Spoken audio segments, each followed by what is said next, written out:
मेरा नाम सोनिया है और आज मैं एक ऐसी कहानी कहने जा रही हूँ जो कभी किसी को बताने की हिम्मत नहीं कर पाई। मैं चुप रही और मेरी यही खामोशी ने मेरी पूरी लाइफ तबाह कर दी। ग्रेजुएशन खत्म हुआ था, माँ बाप की आंखों में खुशी थी, सपने थे कि बेटी अब अपने पैरों पर खड़ी होगी और मैं खुद को एक नए सफ़र पे भेज रही थी। गुड़गांव की एक बड़ी प्रॉपर्टी कंपनी में मेरी पहली जॉब लगी थी।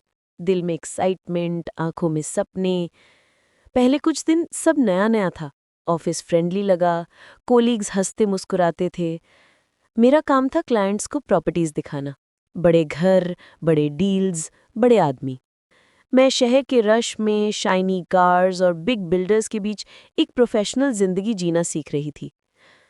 पर एक शाम ने मेरे लाइफ को बदल कर रख दिया था। बॉस ने मुझे क्लाइंट को हाउस दिखाने भेजा। मेरे लिए नॉर्मल ही था। क्लाइंट प्रोफेशनल बिहेव कर रहा था। मैं उसे डिटेल्स बता रही थी और फिर उसने मुझे एक कोल्ड ड्रिंक दी। मैंने मना नहीं किया। कैसे करती? जॉब का पार्ट समझा और पी लिया। उसके बाद मुझे चक्कर आने लगे और सब अंधेरा। जब सुबह आंख खुली, मैं एक ऐसे कमरे में थी जहां सिर्फ खामोशी थी। मेरी बॉडी पे कोई कपड़ा नहीं था। वो आदमी भी वहां नहीं था। मैं समझ नहीं आ रही थी मैं क्या करूं। आंखों में आंसू थे, जुबान बंद थी और दिल में एक ही सवाल, अब क्या? मैं पुलिस स्टेशन जाऊं, घर फोन करूं या खुद को ही खत्म कर लूं? उस वक्त लग रहा था कि सब खत्म हो गया। फिर मैंने अपनी एक दोस्त को फोन किया, दिव्या को, कंपनी में सीनियर दोस्त भी।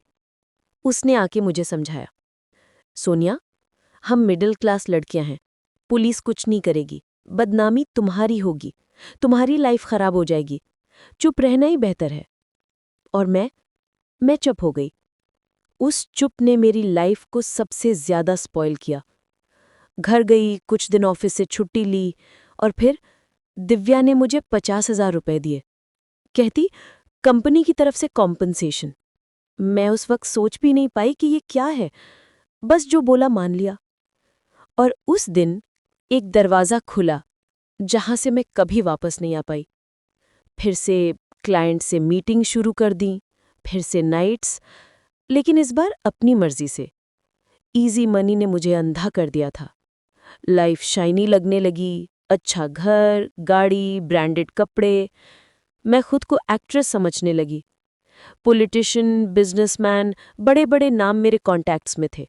मुझे लगता था मैं क्वीन हूं। पर असल में मैं सिर्फ एक बॉडी थी जो पैसे के लिए बिक रही थी। और फिर वो रात आई। एक क्लाइंट के घर गई। यूजुअल लग रहा था, लेकिन थोड़ी देर बाद उसके 2 और दोस्त आ गए। मैंने मना किया। मैंने कहा मैं वैसी लड़की नहीं हूं। उनका जवाब था, जब पैसे पे एक के साथ करती हो तो 3 के साथ क्यों नहीं? उस रात मुझे लगा मैं इंसान ही नहीं, सिर्फ एक चीज, एक बॉडी जिसे तोड़ दो, फाड़ दो और फेंक दो। उस वक्त मैंने डिसाइड कर लिया था मैं सब छोड़ दूंगी। उसी वक्त रेजिग्नेशन लिखा। अगले दिन जब बॉस को दिया तो वो हंस पड़े। मेरी छुप छुप के लिए वीडियोस और फोटोज दिखाकर मेरा मुंह बंद कर दिया।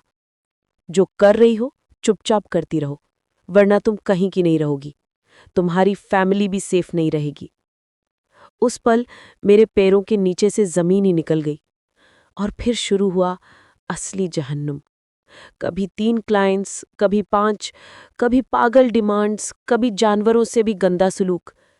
मैं हर दिन जिंदा लाश की तरह गुजरती हूँ। हर सुबह खुद पे एक बोझ बनकर स्टार्ट करती हूँ और रात को किसी चीज की तरह ट्रीट की जाती हूँ जिसमें कोई फीलिंग्स नहीं है।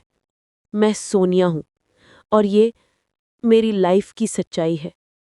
कैसे मैं एक प्रॉपर्टी डीलर से एक एस्कॉर्ट बनकर रह गई।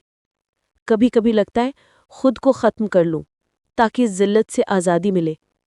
ये मेरा कन्फेशन है, मेरी कहानी, मेरा बोझ और शायद मेरा आखिरी इकरार।